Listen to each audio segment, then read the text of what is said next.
இது ஐரோப்பாவோ அமெரிக்காவோ இல்லை, தமிழ்நாட்டின் தலைநகரம் சென்னை.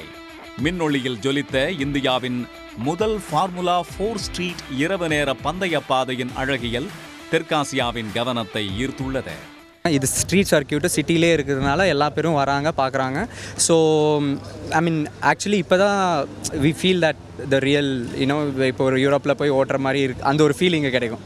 சென்னை தீவு திடல் அருகே ஒரு புறம் கார் பந்தயம், மறுபுறம் வழக்கமான வாகன போக்குவரத்து என வித்தியாசமான கோணத்தை கண்டு வியக்காதோர் இல்லை. அந்த வகையில் தமிழ்நாடு அரசின் பிரம்மாண்டமான ஏற்பாட்டில் ஃபார்முலா 4 கார் பந்தயம் 2 நாட்கள் நடந்து முடிந்துள்ளது.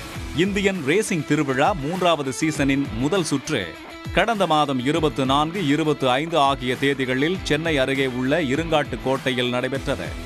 2வது சுற்று ரசிகர்களுக்கு இன்ப அதிர்ச்சி அளிக்கும் வகையில் இரவு நேர பந்தயமாக சென்னை தீவு திடலில் அரங்கேறியது. போட்டி விறுவிறுப்பாக நடைபெற்ற நிலையில் 1வது பந்தயத்தில் தென்னாப்பிரிக்க வீரர் ரவுல் ஹைமன் முதலிடத்தையும், செக் குடியரசு வீராங்கனை கேப்ரியாலா ஜில்கோவா 2வது இடத்தையும் பிடித்தனர். இவர்கள் இருவரும் பாலிவுட் நடிகர் ஜான் ஆப்ரஹாமுக்கு சொந்தமான கோவா அணியைச் சேர்ந்தவர்கள். இதேபோல சௌரவ் கங்குலியின் கொல்கத்தா ராயல் டைகர்ஸ் அணியைச் சேர்ந்த மலேசிய வீரர் அலிஸ்டர் யோங் 3வது இடத்தை பிடித்தார்.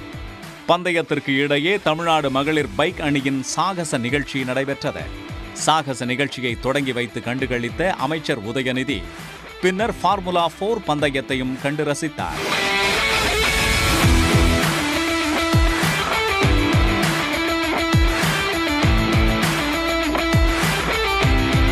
சேப்பாக்கம் தொகுதியைச் சேர்ந்த 100 மாணவர்கள் பந்தயத்தை நேரில் காண ஏற்பாடு செய்யப்பட்டிருந்தது.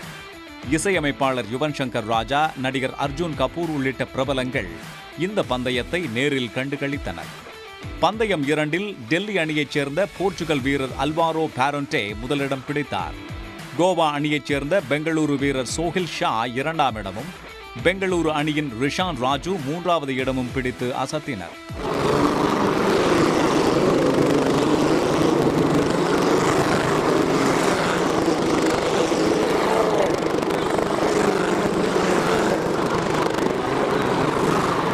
இதர பிரிவுகளில் நடிகர் நாக சைத்தன்யாவின் ஹைதராபாத் அணியைச் சேர்ந்த வீரர்கள் கோப்பையை வென்று அசத்தினர். வெற்றி பெற்ற வீரர்களுக்கு தமிழ்நாடு விளையாட்டுத்துறை அமைச்சர் உதயநிதி ஸ்டாலின் உள்ளிட்டோர் கோப்பைகளை வழங்கி பாராட்டினர். பொதுமக்கள் மிகப்பெரிய ஆதரவு கொடுத்துருக்குறாங்க. பெருமளவில் இந்த கார் ரேஸ் போட்டியை பார்த்துருக்குறாங்க. மகிழ்ச்சியாக இருக்குது. சென்னைக்கு ஒரு மிகப்பெரிய ஒரு பெருமை கார் ரேஸ் மூலமாக கிடச்சிருக்கும் நான் நம்புகிறோம். கண்டிப்பாக இந்த நிகழ்வு தமிழ்நாட்டுடைய விளையாட்டுத்துறையோட வரலாற்றில் ஒரு சிறந்த இடம் நம்புகிறேன். ரொம்ப எக்ஸைட்டிங்காக இருக்குது. இப்படி சென்னை சிட்டியில் ஹார்ட் ஆஃப் சென்னை சிட்டியில் இப்படி ரேஸ் நடக்கும்னு I didn't even think of 5 years back, but today it's a reality. Really like to thank the Chennai, the government, the public of Chennai for cooperating, and of course the organizers. International நிறைய night race பார்ப்போம் நம்ம Singapore and other streets. So bringing a night race to Chennai now, it's a great achievement, and it definitely puts Chennai on the international map. Formula 4 பந்தயத்தை வெற்றிகரமாக நடத்தி முடித்த விளையாட்டுத்துறை அமைச்சர் உதயநிதி ஸ்டாலின் மற்றும் அதிகாரிகளுக்கு முதலமைச்சர் மு.க. ஸ்டாலின் பாராட்டு தெரிவித்துள்ளார்.